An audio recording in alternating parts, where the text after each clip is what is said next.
Jadi ada pemahaman kalau kita berzakat nanti akan kemudian menambahkan rezeki kita lagi.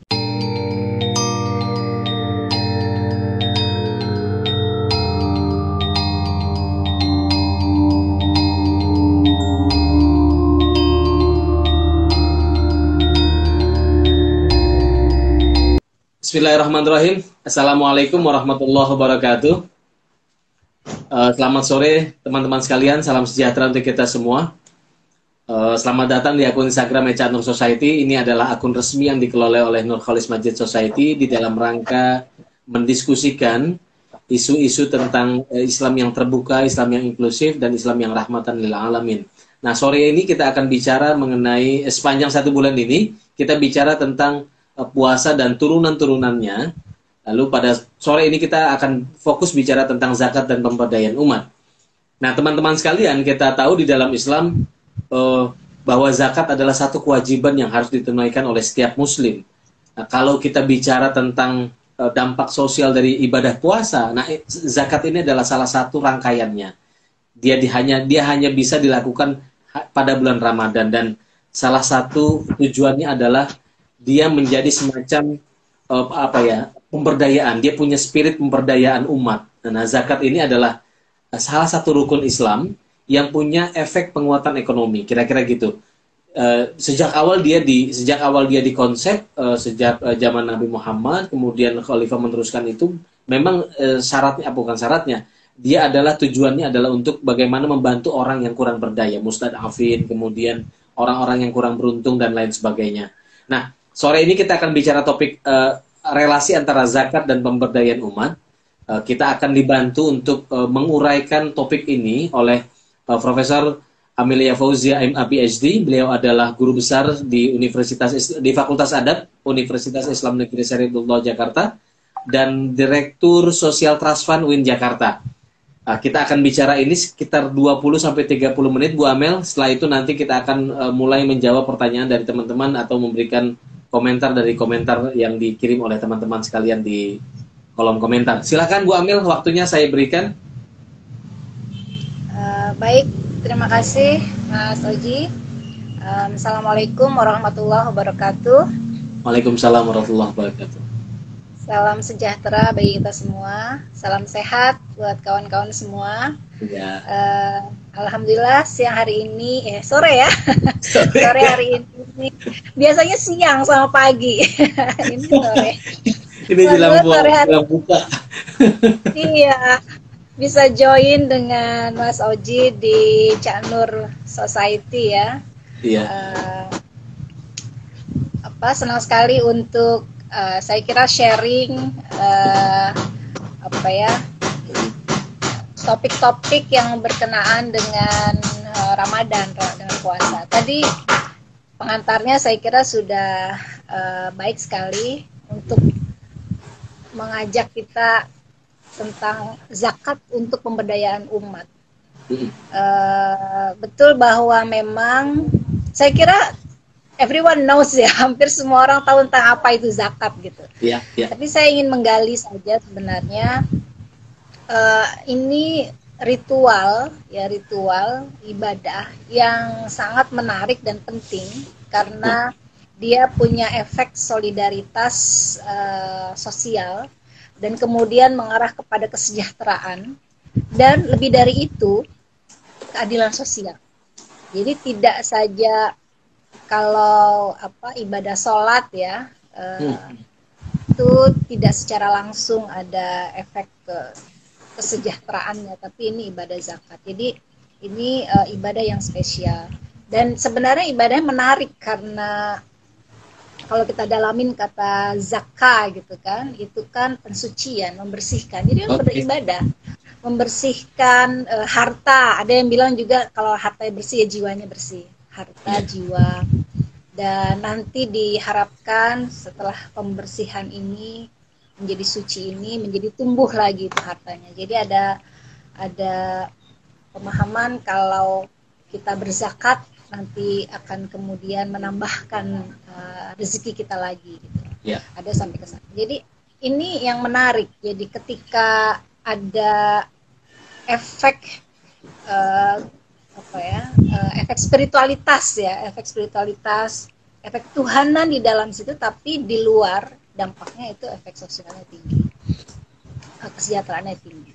Nah, biasanya kalau kita bicara zakat, orang kan mudahnya ini ada sesuatu yang kita keluarkan dari harta kita, kemudian diberikan kepada orang-orang yang berhak. Nah, ini ada istilah kalau dalam Al-Quran itu jelas innamas shadaqatu lil fuqara wal masakin wal amilin 'alaiha wal mu'allaf qulubuhum wa fi riqab wal gharimin wa fi sabilillah wa bin sabil. Jadi didefinisikan oleh banyak ahli fikih, juris ahli fikih, bahwa ini menjadi 8 asnaf. Walaupun tidak semua juris itu mengatakan ini menjadi klaster ya, klaster. Jadi harus ada 8 asnaf, tapi memang secara mudah dianggapnya 8 asnaf itu udah jadi kata kunci 8 asnaf. Padahal ada juris lain yang bilang tidak melulu harus 8 asnaf. Bisa jadi ini menjadi contoh dari kelompok-kelompok yang du'afa, mustad'afin. Jadi ada 2, du'afa dan mustad'afin, yang memang harus menjadi target ditasarufkannya, diberikannya, disampaikannya dana indah zakat ini. Jadi itu ada beberapa interpretasi, tapi secara mudah yang kita ambil yang biasa di Indonesia 8 asnaf ya. 8 asnaf. Nah, kemudian ya itu kepada siapanya diberikan, gitu kan? Nah, biasanya kalau jelas sekali ayatnya itu adalah ini kalau di Barat ada fenomena filantropi kan, jadi ada giving, charity sama filantropi itu sama, Mas Oji. Jadi ada sesuatu yang berdasar kecintaan kita, berdasarkan karena ibadah gitu kan pada Tuhan, kebaikan, dan kita berikan kepada orang lain. Nah, ini zakat ini. Maknanya lebih dalam, bukan hanya karena Tuhan, tapi untuk membersihkan harta, untuk kebersihan, kata orang juga kebersihan hati dan seterusnya. Nah, giving itu kan selalu ada orang yang memberi ya. Jadi nomenklaturnya ada muzaki. Kalau yang diberikan itu zakat berarti ada muzakinya, orang yang memberinya, kemudian ada harta yang diberikannya, kemudian ada mustahiknya yang menerima. Kemudian di level atasnya lagi ada yang mengelolanya, ada amilnya. Jadi kalau di level dasar ya, itu dari orang yang berzakat langsung diberikan langsung kepada penerima manfaat atau mustahik, orang yang berhak ya, du'afa ini. Tapi di level yang lebih advance, nah dia harus ada yang mengelola, ada amil pengelolanya. Amil itu juga bisa amil perorangan, ada amil kelembagaan. Nah, sebenarnya Baitul Mal ya, dalam sejarah Nabi, ketika ada amil itu lama-lama dia menjadi institusi kelembagaan, dan zakat itu dikelola di Baitul Mal. Jadi kalau kita di Indonesia ada lembaga amil zakat ya, amil zakat. Jadi ada leveling, kira-kira gitu, leveling. Tapi intinya memang harus ada muzakinya, kemudian apa yang mau dikeluarkan diberikan, kemudian ada mustahiknya.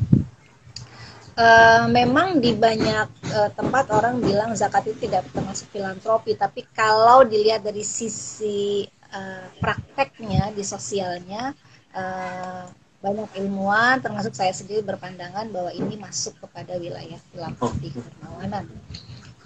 Nah, sekarang yang sering banyak didiskusikan karena ini arahnya untuk pemberdayaan ya. Jadi kita Betul. akan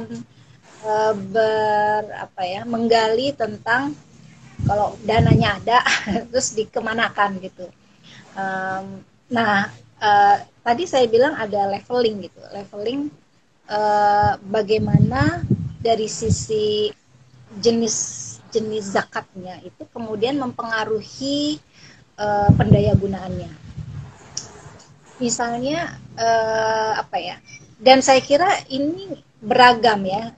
Saya tidak ingin peta kompli misalnya zakat seluruhnya harus diinstitusikan, yang tidak melalui institusi tidak sah misalnya kayak gitu ya. Saya kira karena ini urusannya ibadah gitu, urusannya ibadah, hubungan kita sama Tuhan, tapi memang ada institusi yang dibentuk. Menariknya Islam ini adalah agama yang kuat untuk mendorong pembentukan institusi yang karitatif ini, charity ini. Nah, jadi kemudian kalau kita misalnya gini, zakatnya zakat apa aja sih gitu kan? Kita hafal lah, ada yang zakat fitri ya, zakat fitri atau zakat fitrah biasa ngomong. Atau sebenarnya itu satu pemberian yang disampaikan di akhir Ramadan ya kan. Itu sebenarnya arahnya untuk merayakan akhir puasa ya. Perayaan puasa biar masyarakat biar orang-orang yang berpuasa dan dia tidak punya sesuatu yang dimakan itu ada sesuatu yang dimakan. Jadi memang levelnya itu level kayak solidaritas yang kaitannya dengan relief ya. Nah, ini kalau bahasa kerennya relief gitu. Relief. Jadi orang nggak bisa makan, nggak bisa merayakan, kasihan sekali kan. Gitu. Udah berpuasa selama sebulan, terus untuk di endingnya, di akhirnya tuh tidak ada apa-apa untuk makan. Jadi ya dikasih. Nah makanya bentuknya itu ya bentuk yang untuk dimakan. Jadi relief. Jadi kayak solidaritas yang arahnya untuk relief. Dan ini yang menjadi tradisi yang sangat kuat di berbagai dunia Islam, termasuk di Indonesia. Jadi yang zakat fitrah itu, zakat fitri ini, kalau disurvei oleh Pew Research Center, itu di antara negara yang paling tinggi zakatnya itu ya Indonesia itu 98%. Yang lainnya itu di bawahnya semua, termasuk negara Islam kalah. Maksudnya negara yang berbasisnya ini ya pakai ideologi Islam. Jadi dan kalau riset UIN Jakarta tahun 2003, 2004, ini memang zakat fitri ini yang paling tinggi 98%. 98%. Jadi kalau kita lihat angka kemiskinannya World Bank misalnya kan, ya orang-orang ini bukan miskin hati kan, enggak. Mereka bisa aja dan punya dana yang kecil, yang penghasilannya berapa, katanya $10 sehari gitu kan, tapi mereka punya kepedulian yang tinggi, jadi mereka berzakat, zakat fitri ya. Nah levelnya lagi naik ketika zakat mal. Zakat mal itu memang orang-orang yang punya harta kira-kira. Jadi ada macam-macam ya, ada emas, pertanian dan seterusnya itu. Nah itu kalau nggak salah ada 35% Muslim ya. Saya nggak tahu, mungkin sekarang itu kan tahun 2003, mungkin sekarang nambah itu persentasenya naik gitu. Kayaknya gara-gara Cak Nur Society semakin soleh kayaknya orang. Jadi harus ada survei lagi, tapi feeling saya, asumsi saya ini bertambah zakat malnya. Kenapa? Karena sekarang lebih banyak literasi lembaga-lembaga yang memberi literasi tentang zakat mal, dan ada inovasi-inovasi sehingga zakat itu mudah ya. Kayak STF aja bikin pakai payment gateway. aplikasi ya. Oke. Oh iya iya iya. Ya, payment gateway, jadi tinggal klik langsung bisa apa masuk ke website. Nah, tinggal klik klik klik donasi, bisa ke GoPay, bisa ke mana Oke, mudah banget KTP. ya. Ya, jadi dengan kemudahan ini semakin banyak orang yang berzakat mal, tidak Iya. hanya yang dulu itu cuma 35%.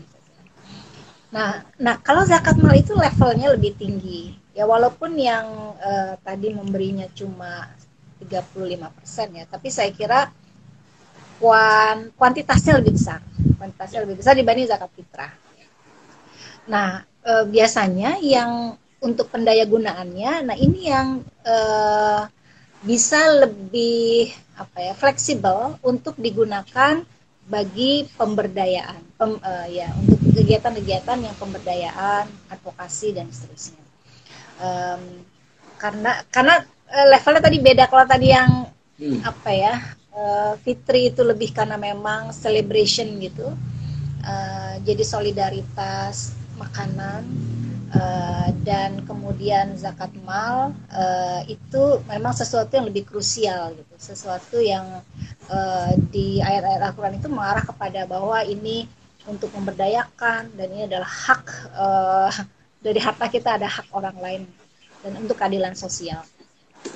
Jadi ada untuk kesejahteraan dan keadilan sosial, ini mainnya di sini di zakat mal. Nah itu apa ya dengan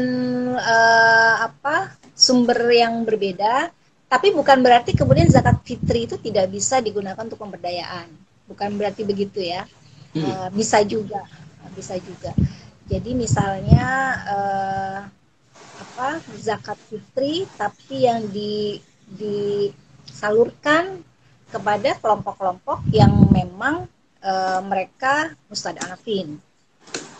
Jadi kita targeted gitu, targeted, dan untuk mustadafinnya yang misalnya kayak sekarang ada korban kekerasan seksual. Ini kan baru fresh nih ya, kita baru betul ada betul. ya. Dan itu kita sebagai muslim bisa keberpihakan kita untuk kita berikan dalam bentuk makanan. Tadi kan dalam bentuk bahan makanan ya. Kita bisa berikan kepada kelompok-kelompok yang itu. Jadi bukan berarti kemudian karena levelnya zakat fitri itu makanan jangka pendek itu tidak bisa didaya gunakan ya untuk pemberdayaan, enggak juga. Ada bahkan organisasi seperti Lazismu ya, itu yang punya interpretasi yang cukup maju.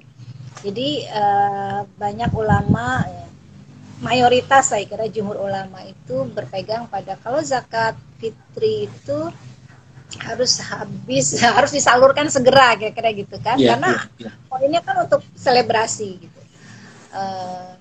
Tapi kalau mereka yang memberikan zakat fitri itu berapa juta orang dan dalam waktu satu malam itu harus disalurkan, dan ujung-ujungnya penyalurannya itu dalam bentuk makanan yang akhirnya mungkin kita lihat fenomenanya ada yang tidak terlalu manfaatnya tidak maksimal gitu. Nah, mereka ada pikiran ya sudah, pendaya gunaannya itu tidak hanya harus dikeluarkan sebelum sholat id, tapi bisa dalam jangka waktu. Saya kira kemarin ada fatwanya 1 tahun ya, antara 6 bulan 1 tahun. Jadi untuk memaksimalkan daya gunanya ya, daya guna dari zakat fitri. Tapi ini satu interpretasi, satu ijtihad saya kira. Kalau buat saya ini bagus sekali, didukung. Tapi ini masih perlu waktu kelihatannya di masyarakat kita untuk bisa mengikuti ijtihadnya seperti ini, karena memang tentu saja muslim kan beragam ya komunitasnya. Jadi saya maklum saja kalau ijtihad ini tuh belum populer atau tidak bisa digunakan di mayoritas tempat. Nah, biasanya memang zakat mal ini yang lebih mudah kemudian ada pendaya gunaannya itu ya. Nah sekarang pertanyaannya pemberdayaan kan. Nah, Ya, kalau betul. emang untuk pemberdayaan umat ini ada dua ya, dua pemberdayaan itu sendiri dan umat. Siapa sih yang dimaksud dengan umat? Ya kan? Kalau pemberdayaan itu apa ya? Ya intinya kan kita ada satu upaya untuk proses agar orang itu lebih berdaya lagi. Yang Ya, asumsinya tidak berdaya atau kurang berdaya, jadi menjadi lebih berdaya lagi dalam aspek kehidupannya, terutama yang hak ya, kaitan dengan hak. Saya kira gitu. Nah, beberapa lembaga termasuk kami di STF itu memasukkan kayak advokasi itu juga bagian dari pemberdayaan. Advokasi itu kan oke. pembelaan. Karena orang-orang ini kan orang-orang yang duafa, yang mustadafin, yang lemah, yang mereka juga patut dibela gitu. Jadi akhirnya agak dekat itu antara pemberdayaan dan advokasi pembelaan. Karena pembelaan itu bagian juga untuk pemberdayaan juga. Itu pemberdayaan. Terus siapanya gitu. Kalau kita merujuk pada definisi-definisi yang ada, biasanya dalam zakat itu apa ya kategorinya fakir ya, fakir, miskin. Fakir itu adalah orang yang apa ya, yang benar-benar udah Nggak nggak punya. punya pekerjaan, nggak punya harta untuk makan aja susah. Um, Agak berisik ya, nggak? Lagi Atau ada saya, tukang. iya, atau saya bilangin sebentar, ya Boleh, biarin aja. boleh. Terserah aja. Ah, ah. Nah, saya bilangin sebentar ya.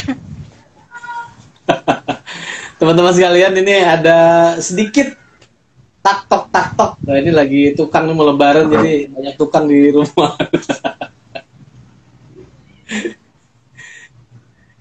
Ini diskusi menarik karena banyak terobosan ini, terobosan soal pemberdayaan. Bagaimana zakat itu untuk memberdayakan, kemudian tadi apa bentuk solidaritas sesama ya, sesama, dan ini menarik karena tidak dibatasi oleh satu umat saja, bukan hanya sesama muslim, tetapi nah ini yang akan kita kejar nanti setelah ini. Ini menarik soalnya. Banyak terobosan. Yang terpenting tadi soal zakat untuk korban kekerasan seksual ini baru sekali. Ya, saya Iya, cuman ya. ngisi tadi, ngisi kosong aja. Silakan, Ya, Bu Ames. ya. Makasih, makasih. Jadi tadi ada fakir, kemudian ada miskin. Miskin itu sebenarnya orang yang punya kapasitas ya, apakah dia pekerjaan atau rumah misalnya, tapi itu tidak cukup, tidak cukup. Iya, Nah, yang kategori miskin ini mungkin yang kalau di definisinya World Bank itu yang tadi $10 $10. sehari, itu yang memang banyak sekali gitu. Oh, banyak. Nah, tapi yang fakir ini yang Yang $1 kali ya, yang $1 pernah pernah ada definisi itu kan ya, definisinya $1 itu. dolar. Dan nah, saya kira ada konsep lain yang bisa mencakup keduanya, itu Oke. adalah duafa. Duafa. Oke. Jadi memang tidak disebutkan di asnaf ya. Saya kira karena ya asnaf itu untuk memudahkan clustering gitu ya. Tapi ini duafa itu ya orang yang lemah. Bahkan ada mustadafin, orang yang terlemahkan atau dilemahkan kalau dia sengaja. Jadi orang-orang yang marginal, yang apa, lemah itu bisa dari sisi fisiknya, bisa dari sisi mentalnya gitu kan, bisa dari sisi hartanya, jadi dari sisi power juga karena tidak punya power. Jadi ini saya kira yang justru dalam beberapa Al-Quran arahnya itu ke duafa sebenarnya, orang-orang yang lemah. Nah, terus zakat saya kira ditujukan untuk orang-orang yang lemah ini, lemah dan duafa dan mustadafin. Gimana cara memberikannya gitu kan?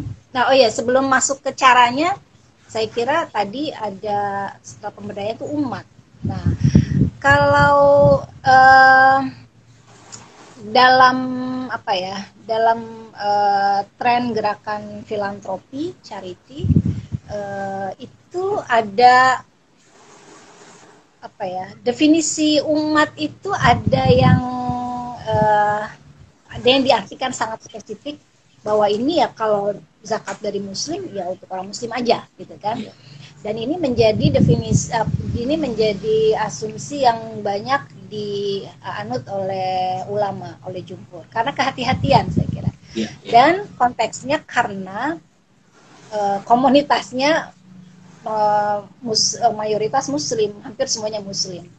Tapi ketika ada dalam komunitas yang beragam, yang diverse gitu, itu juga ada ulama atau kelompok yang ya tidak ada masalah gitu kan.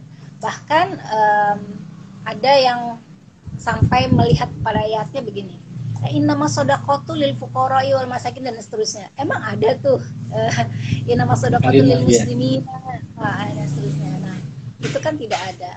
Jadi karena konteks sosial pada masa kenabian saja yang membuat itu akhirnya ditujukan untuk komunitas muslim.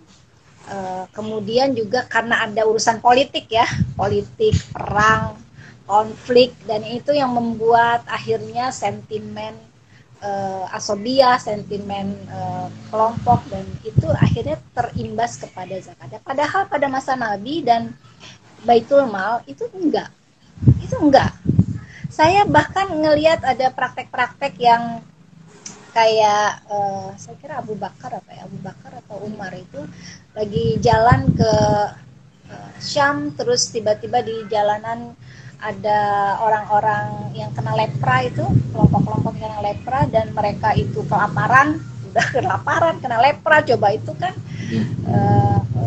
du'afa dan mustanafin yang terlantar juga gitu, karena nggak ada yang mau ngurus, orang takut kan, jadi benar-benar mustanafin itu langsung dibantu. Setelah itu kasih uang dari Baitul Mal, kan? Baitul Mal uang apa lagi kalau bukan diantaranya uang zakat. Iya, zakat itu. Jadi praktek pada masa lalu itu buat saya melihatnya inklusif ya, inklusif, memaknai umat. Kalau kita ngelihat ke piagam Madinah, Sofah Madinah itu kan komitmennya komitmen semua. Ya, siapa saja yang ada komunitasnya, ya ada komunitas muslim, komunitas yang muhajirin, yang ansor, kemudian ada Yahudi ya kan, Yahudinya disebut, terus ada Nasrani gitu. Tapi kemudian membentuk satu komunitas, ya kayak sama kita membentuk satu komunitas negara gitu kan. Nah akhirnya semuanya itu berhak, semua mendapat hak yang sama, dan seterusnya gitu. Nah jadi kalau ada komunitas, ada ulama-ulama yang ahli juga melihat, oke, kalau konteks yang sekarang spirit Islam itu juga membuka terhadap pendayagunaan zakat yang untuk semuanya, gitu. Untuk ya tidak dibatasi oleh satu kelompok yang muslim saja. Dan itu yang akhirnya menjadi ya rahmatan lil alamin ya di situ. Mengacu kepada masa awal Nabi, dan terutama masa kenabian, masa awal Nabi dan masa khulafa ya, masa khulafa Rasyidin maksudnya. Nah itu tadi umatnya. Nah yang sekarang pun ada beberapa organisasi di Indonesia, bahkan di lembaga-lembaga karitatif muslim, itu yang jelas-jelas bahwa mereka pendayagunaannya termasuk zakat itu untuk kepada siapapun yang, yaitu yang du'afa, itu yang miskin, yang fakir, yang du'afa, dengan tidak melihat perbedaan agama, kelompok, ras, suku dan seterusnya, gender juga. Nah itu yang spirit saya kira di lembaga-lembaga internasional itu udah ke arah sana. Karena memang mereka basisnya adalah dari komunitas yang keragamannya tinggi, ya kan? Nah, jadi kita bisa maklumi kalau di Indonesia, saya pernah nanya sama teman-teman di Baitul Mal di Aceh. Mereka, iya Bu, kita nggak ada masalah. Dulu kita tuh tsunami itu ditolong oleh orang-orang dari luar Indonesia yang agamanya bukan Muslim. Kita paham sekali. Tapi kalau untuk kita mau pendayagunaan zakat untuk mencari-cari orang yang non muslim kan susah. selesai, nggak ada katanya di sini.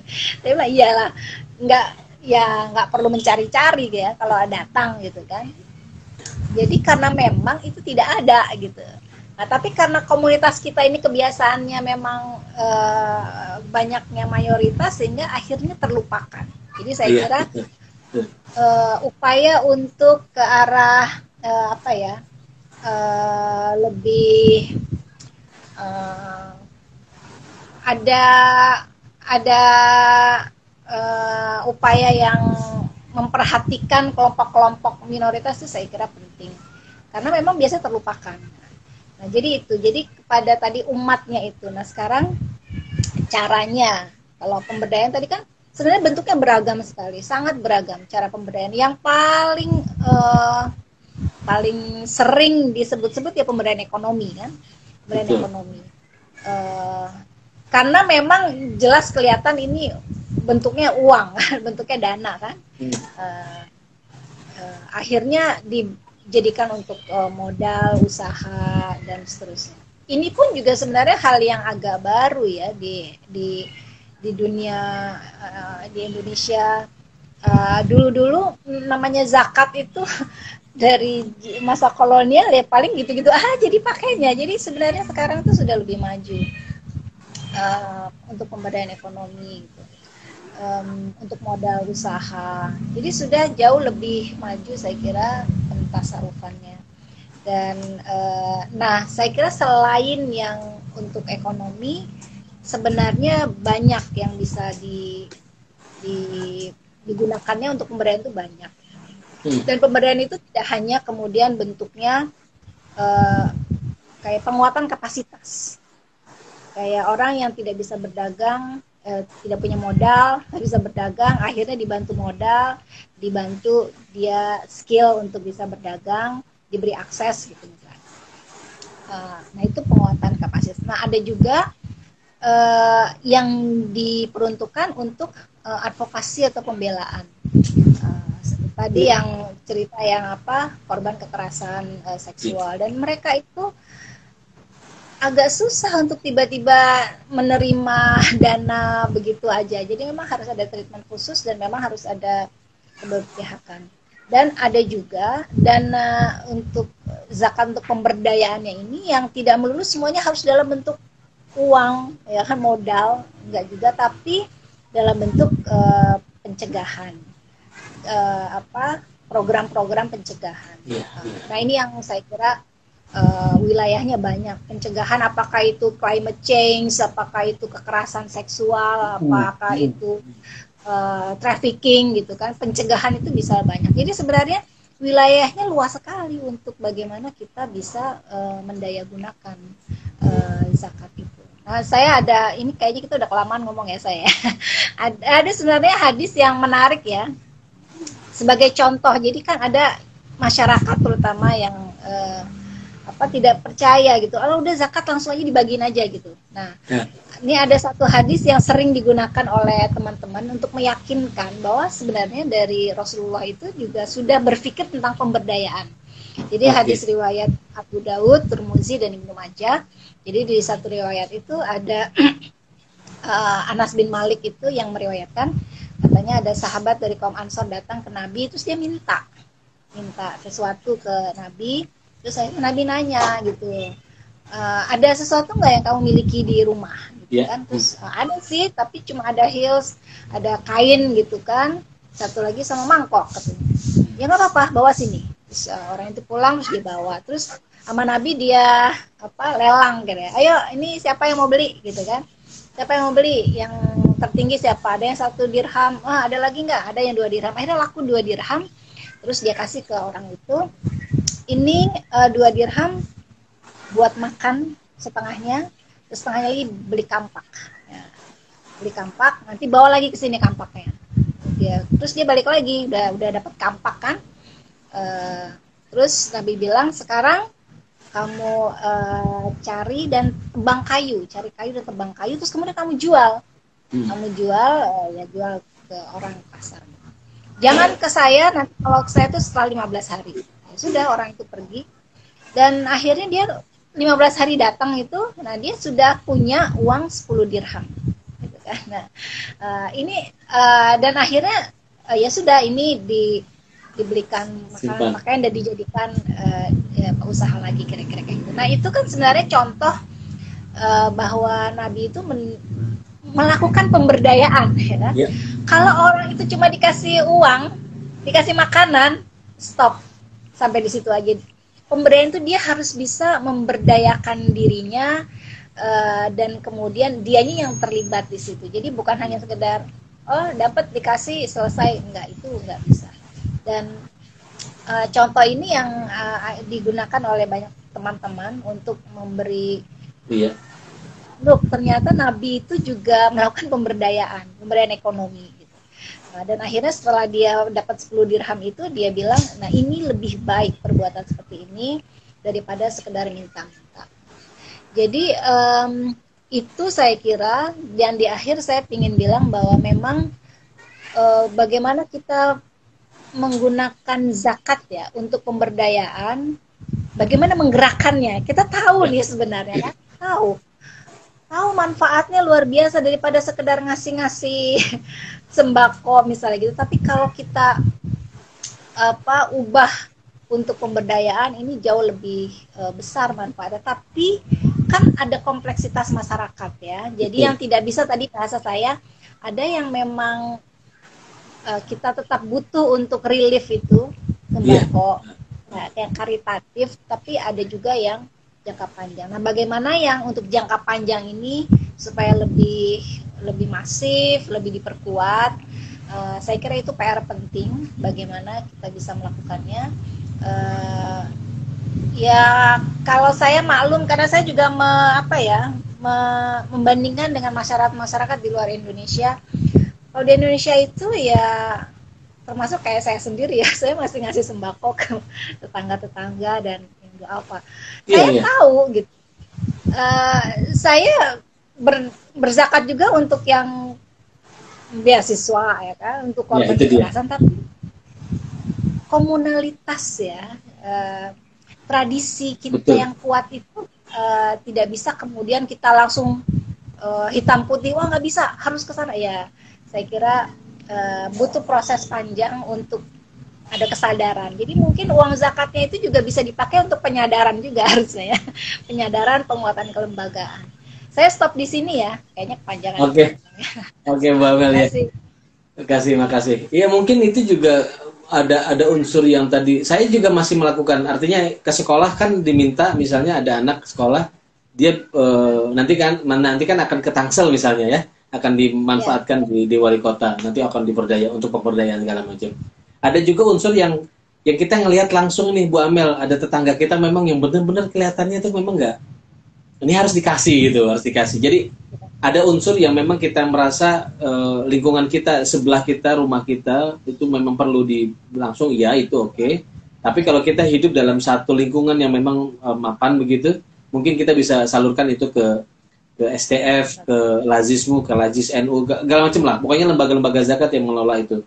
Nah, saya ingin masuk ke pertanyaan ini, menarik sekali bahasannya karena banyak terobosan-terobosan baru saya kira yang orang akan mulai harusnya lebih sadar ya, karena kalau tadi Bu Amil bilang dulu kita tuh nggak sadar tentang pemberdayaan sekarang atau zakat mal. Sekarang dengan adanya edukasi, ada orang dimudahkan untuk berzakat mal, jadi orang makin banyak yang zakat mal, dan itu nanti efeknya akan berjangka panjang untuk pemberdayaan.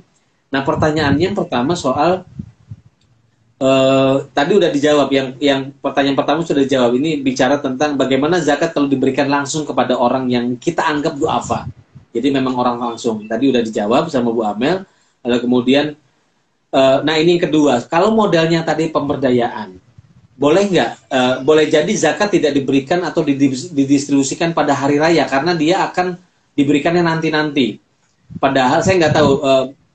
Esensi zakat itu kan dia harus diberikan sebelum hari raya, tetapi pendistribusiannya apakah boleh jangka panjang, 6 bulan atau 1 tahun atau bagaimana Bu Amel? Mungkin perlu sedikit detail soal ini. Ya, itu memang wilayah yang masih menjadi diskusi yang intens, terutama di kalangan lembaga-lembaga filantropi yang memang berupaya untuk pemanfaatan dan pendayagunaan yang maksimal. Yeah. Karena memang ada hadis-hadisnya yang mengarahkan supaya langsung, tidak saja diserahkan, tapi juga diterima ya, ditasarufkan gitu.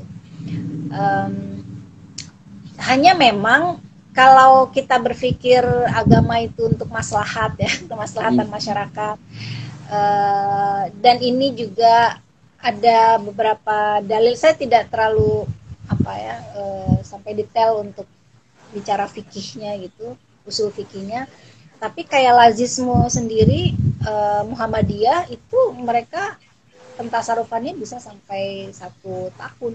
1 tahun ya, oke. 1 tahun gitu. Dengan asumsi bahwa yang penting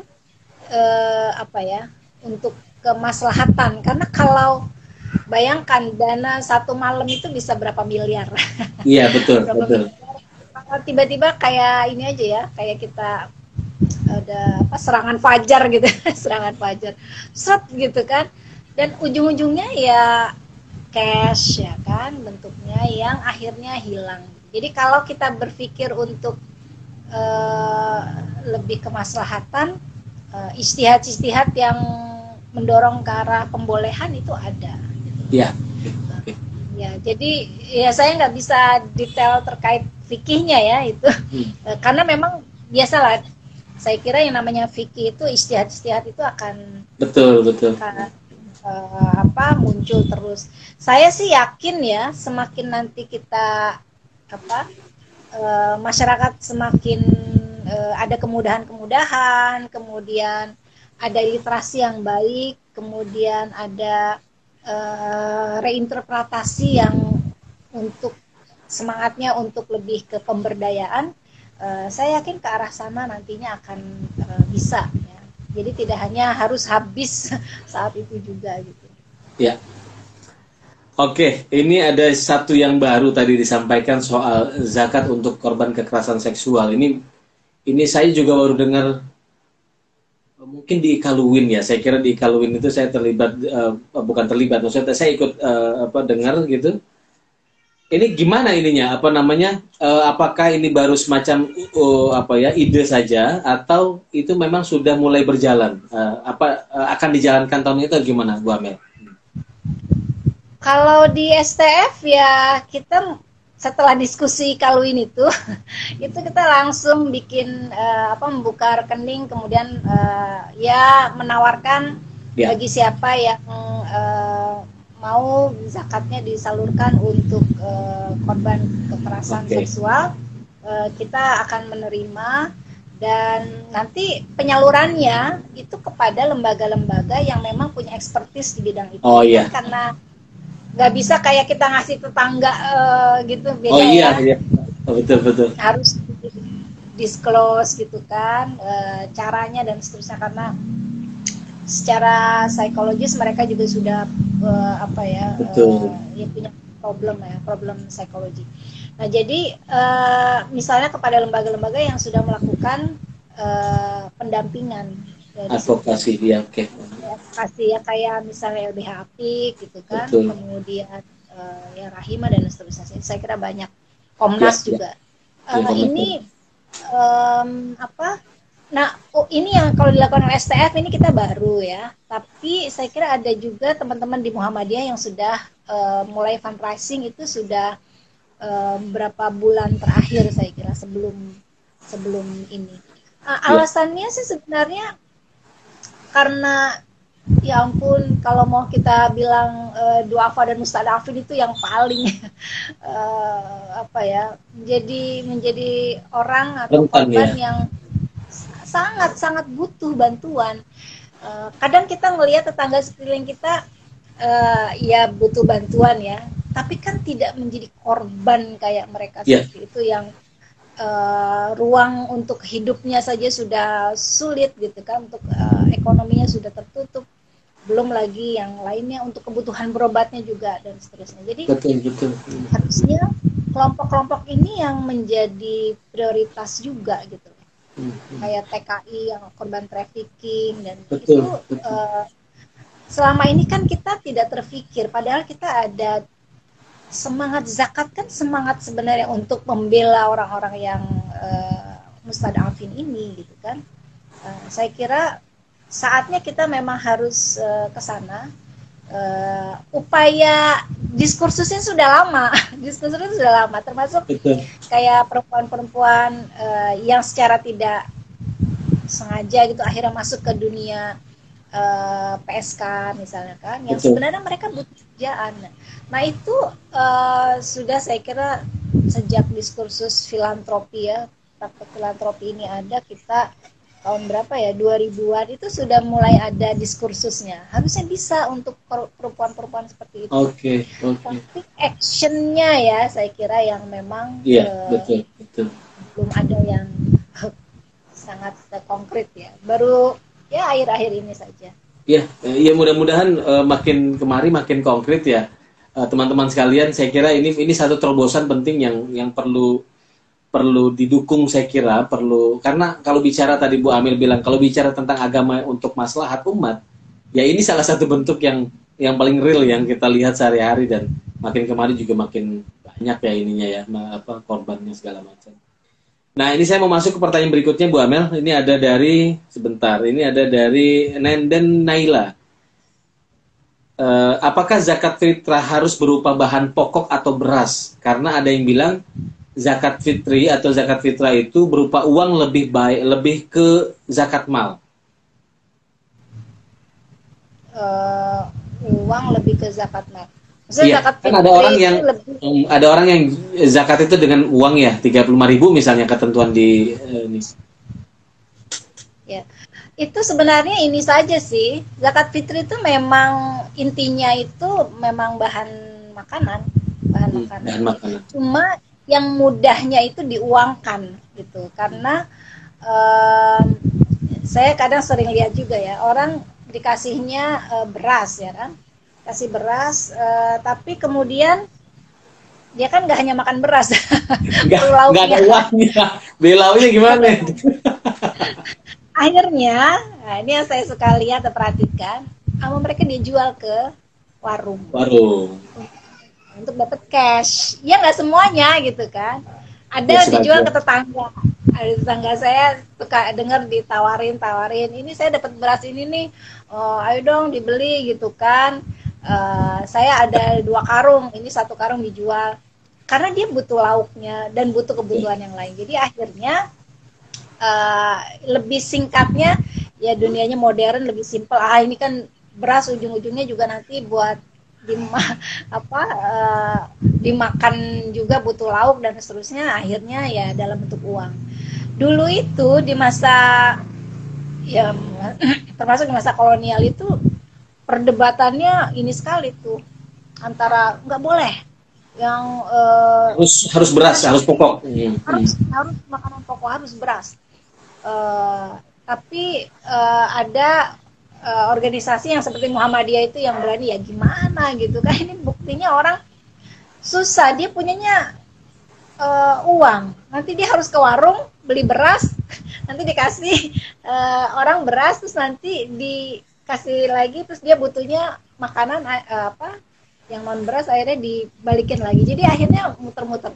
Nah, ada yang sudahlah lebih mudah, dan memang dengan cara dikuantifikasi pakai uang, diuangkan ya, itu lebih mudah orang bayar.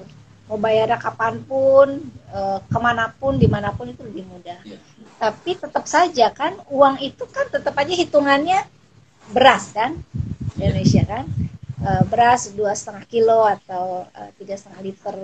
Jadi berapa besaran fitrahnya itu kan tetap dikonversi ya dari makanan pokok itu. Jadi saya kira semangatnya sama, masih makanan pokok ngasihnya, tapi diberikan dengan cara yang lebih fleksibel gitu. Fleksibel. Kalau zakat mal memang, zakat mal juga kan beda-beda. Kalau kita mau saklek ya sebenarnya pertanian, padi. Kalau dulu kan zakat padi itu. Dari Iya. 10 itu 10 apa? Buletan itu apa istilahnya? Nah, satu dikasih gitu kan. Eh, jadi zakat pertanian ya hasil pertaniannya. Kemudian zakat peternakan ada hitungannya, jadi memang agak ribet gitu ya. Nah sekarang sebenarnya dimudahkan saja sih kalau buat saya, pakai uang biar lebih mudah. Nah, Iya. kalau susah ngambilnya nggak ada yang zakat. Ijtihadnya banyak sebetulnya Bu Amel ya tadi ya. Kalau dulu tadi bilang ada peternakan, pertanian, emas dan lain sebagainya. Sekarang dimudahkan aja. Ya udah hitung seluruh harta kamu berapa. Ya udah sekian persen, 2,5%-nya kamu keluarkan untuk ini, untuk lembaga Bahkan amal. memudahkan itu kan ada zakat yang apa, profesi istilahnya kan. Iya, iya, Zakat profesi yang diambilnya itu per bulan, dipotongnya per bulan. iya, Itu betul, betul. ada itu Banyak, istihad juga. iya banyak sekali memang istihadnya. Intinya memudahkan orang untuk bisa mensucikan jiwanya, mensucikan hartanya, karena di bagian yang kita terima itu pasti ada hak orang lain yang harus mereka terima. Oke, ini saya masuk ke pertanyaan berikutnya. Ini ada dari, ini menarik nih, Ifat Fatona. Potensi zakat luar biasa di Indonesia banyaknya. Banyak institusi juga institusi zakat. Bolehkah dana-dana zakat itu diinvestasikan? Dana zakat diinvestasikan buat beberapa organisasi yang memang maju ya. Ini urusannya fikih ya, urusan istihadi ya. Betul. Itu nggak ada masalah diinvestasikan. Kenapa kalau diinvestasikan kemudian dia bisa lebih manfaatnya lebih besar. Yeah. Tapi saya kira di praktek yang sekarang itu lebih banyak kehati-hatian ya, kehati-hatian. Hati-hati nanti kalau diinvestasikan jangan-jangan malah berkurang dan seterusnya. Iya. Kekhawatiran yang nantinya malah dianggap merugikan gitu. Nah, kalau di lembaga-lembaga filantropi yang di luar internasional, saya kira sudah biasa sekali itu sistemnya pakai endowment ya, dana abadi. Jadi kita berderma, kemudian dananya itu diabadikan, ya tidak bisa dipakai untuk apapun langsung, tapi kayak wakaf aja ya, dana abadi itu kayak wakaf. Kemudian manfaatnya itu bisa digunakan, ditasarufkan, dan itu sudah biasa sekali. Lembaga-lembaga yang mainnya di internasional sudah biasa. Cuma memang saya kira dari sisi fikih ini masih banyak kontroversi ya. Betul. Karena kehati-hatian yang beberapa lembaga itu istihadnya adalah kalau ada dana itu langsung dikeluarkan, nggak boleh sampai menumpuk sampai paling lama tuh setahun. Iya. Paling lama tuh setahun. Ini kayak Baznas sih saya kira begitu. Dana yang tahun lalu didapat sekian miliar, nah tahun depannya langsung dihabiskan gitu kan, dan seterusnya.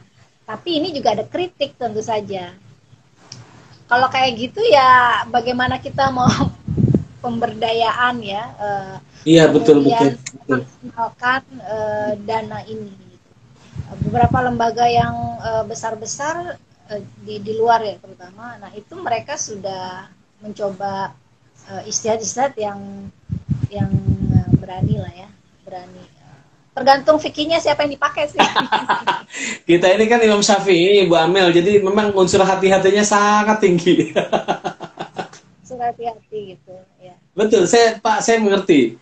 Kalau saya kan membayangkan dari dana yang di STF ini, dikumpulin di STF, ini kan bisa buat beasiswa misalnya kan. Dan itu kan jangka panjang, nggak mungkin beasiswa diberikan semester ini saja.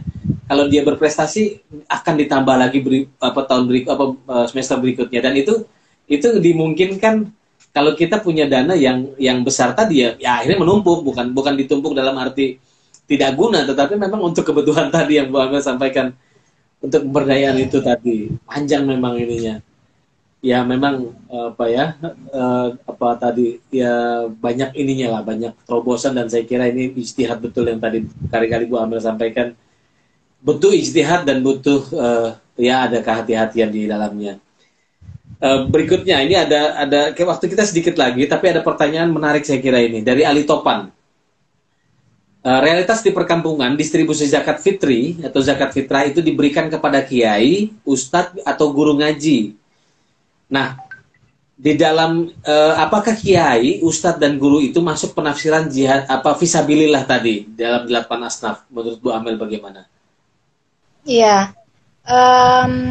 Kalau ya bisa masuk ke beberapa, bisa masuk ke beberapa. Yang pertama memang dia itu sebagai amil juga. Ya. Oke. Dia sebagai amil, yang saya tahu ya di masyarakat di pesantren tradisional itu memang zakatnya diberikan kepada kiai, tapi tidak semuanya langsung digunakan oleh kiai, tapi dia distribusikan lagi. Tapi dia ya itu yang riset saya tuh saya lihat seperti itu. Tapi memang ada tradisi yang benar-benar untuk kiainya gitu kan. Nah itu ya karena diberikan ya dari kita muzaki, diberikan pada langsung kiainya, itu saya kira bisa masuk beberapa. Ada yang mungkin yang paling dekat memang ya fisabilillah itu, karena ini mereka yang berdakwah ya kan, berdakwah dan butuh disupport ya orang-orang yang kayak gini. Kalau nggak disupport, mereka akhirnya dakwahnya jadi part timer. Jadi iya kan harus profesional. Betul. Jadi fisabilillah bisa masuk ya. Dan asna fisabilillah itu dalam beberapa tafsir ya, itu menjadi yang cukup fleksibel. Ada sih yang sampai ini nggak boleh, itu nggak boleh, tapi ada yang boleh sampai buat masjid juga boleh, bisa buat jalan boleh, dan ada yang sampai tidak boleh untuk bangunan, misalnya gitu kan, hanya untuk orang. Jadi interpretasi praktek-praktek interpretasi untuk pertasarufan ini sangat beragam. Ya. Saya kira masing-masing masyarakat bisa mendefinisikan kebutuhannya masing-masing. Ini saya kira bukannya melihatnya kita benar atau salah. Kalau saya tidak melihat gitu. Jadi lihatnya sesuai kebutuhan masyarakat. Pertama kita untuk memang makosid syariah itu kan ya untuk kemaslahatan. Jadi selama memang untuk itu saya kira tidak masalah. Ya karena mereka kan prinsipnya berdakwah juga ya Bu ya. Mereka berdakwah juga, mereka berjuang juga lah istilahnya. Lebih baik ambilnya itu ambil kelembagaan ya, bagaimanapun kalau ambil kelembagaan itu akan lebih pengelolaannya lebih maksimal lah. Iya. Satu lagi Bu Amel ya, dari Fatur Rahman, mengenai penerima zakat, apakah dimungkinkan pendataan secara modern atau sinkronisasi dengan Departemen Sosial? Ya kalau mungkin saja, sangat mungkin. Cuma kan koordinasi antar departemen masih lemah ya. Koordinasi antar departemen masih lemah. Dari Basnas ke Kementerian Sosial, itu Basnas punya data loh. Kementerian Sosial juga punya. Kementerian Sosial itu datanya saya kira lengkap. Tapi untuk sinergi database itu saya kira memang kita masih problem. Bukan hanya zakat aja ya, data kemiskinan kan. BLT kali ya, benar. Nah ya kan, antar provinsi juga. Ya kemarin waktu yang BLT ya, bantuan langsung tunai juga kan selalu saja problemnya sama di situ. Karena yang mengurusnya itu kan di RT RW gitu kan, nanti ke atas. Ya kita tahu kualitas di bawah itu seperti apa ya kan. Jadi akhirnya problemnya masih aja di situ. Jadi termasuk database zakat juga yang kita berharap dengan adanya Basnas dibuat ya tahun berapa itu, berharap nanti ada database mustahik muzaki, tapi ya susah juga gitu, belum belum ada. Kalaupun Iya. ada mungkin diakses untuk lembaga lain itu susah. Jadi akhirnya lembaga masing-masing lembaga punya ya database masing-masing. Iya, Ini data memang sendiri ya. kelemahan. Mungkin ya kedepannya memang semakin banyak kolaborasi kali ya, sinergitas, dan pemerintah itu mungkin apa role-nya, perannya itu emang harusnya di situ. Jadi jadi biarkan lembaga-lembaga amil zakat itu mereka menjadi operator. Nah, Basnas itu bisa berfungsi sebagai apa ya, pengawas, kemudian yang koordinator. Ini harusnya gimana, ini gimana, database mereka yang pegang. Nah itu saya kira akan lebih rapid, lebih maksimal ya. Selama ini saya kira kalau bisa iya teorinya, tapi prakteknya agak susah. Iya. Oke, Bu Amel, terima kasih banyak. Waktu kita sudah habis. Teman-teman sekalian, terima kasih banyak atas pertanyaan, komentar, dan sudah setia sampai akhir acara ini.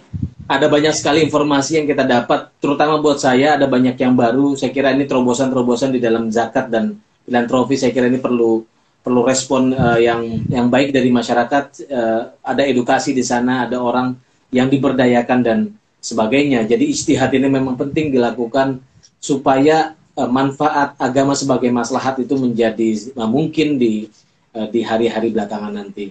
Karena bagaimanapun juga kan problem sosial selalu ada, dan saya kira penerima manfaat juga akan mendapatkan sesuatu yang lebih manfaat dari zakat atau dari filantropi atau dari dana-dana yang disedekahkan atau dizakatkan oleh para muzaki. Saya kira itu, terima kasih. Besok kita kembali lagi di jam yang sama, jam 4 besok bersama Ibu Fatimah Asri Mutmainnah. Beliau adalah Komisi Nasional Disabilitas Republik Indonesia. Kita akan bicara tentang puasa dan kepedulian terhadap penyandang disabilitas. Terima kasih. Wah, Bapak Ibu. Zakat juga bisa untuk disabilitas. Nah, itu juga. Betul. Besok kita omongin. Besok kita omongin sama Bu Aci. Terima kasih banyak teman-teman sekalian. Semoga bermanfaat. Assalamualaikum warahmatullahi wabarakatuh. Waalaikumsalam warahmatullahi wabarakatuh.